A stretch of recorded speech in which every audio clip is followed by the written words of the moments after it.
77వ గణతంత్ర దినోత్సవానికి వేడుకల్లో భాగంగా ఇక్కడ ఇచ్చేసినటువంటి మాజీ ప్రస్తుత ఉప సర్పంచ్ దాసరావు వెంకయ్య గారికి, నూతన పాలకవర్గం సభ్యులకు మరియు మాజీ సర్పంచ్ బారెడ్డి అశోక్ రెడ్డి గారికి, మాజీ ఉప సర్పంచ్ దాసరాజు నరేష్ గారికి, ఈ కార్యక్రమాన్ని ఏర్పాటు చేసినటువంటి మన పాఠశాల ప్రధానోపాధ్యాయుల గారికి, అతని సహచర ఉపాధ్యాయులకు మరియు ఉపాధ్యాయునులకు హృదయపూర్వక గణతంత్ర దినోత్సవ శుభాకాంక్షలు తెలియజేస్తున్నాను.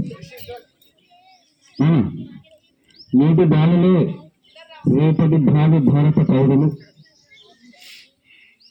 ఎక్కడ కూడా కమ్యూనిజం లేని వ్యక్తిత్వం మనుషులు ఉన్నారంటే ఈ చిన్నపిల్లలనే ఉంటారు.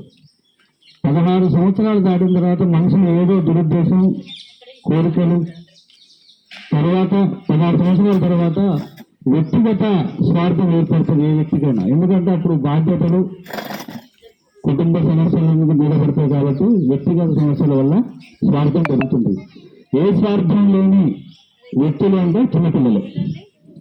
మీరు గ్రహించాల్సింది ఒకటే, స్వాతంత్ర ఉద్యమం అసలు మనకి ఎందుకు వచ్చింది, అసలు ఈ స్వాతంత్రం గురించి అసలు మనకి ఏం చెప్తున్నారు, అసలు మనకేం తెలుసు. ఇవాళ పిల్లల్ని మాట్లాడితే ఇన్స్టాగ్రామ్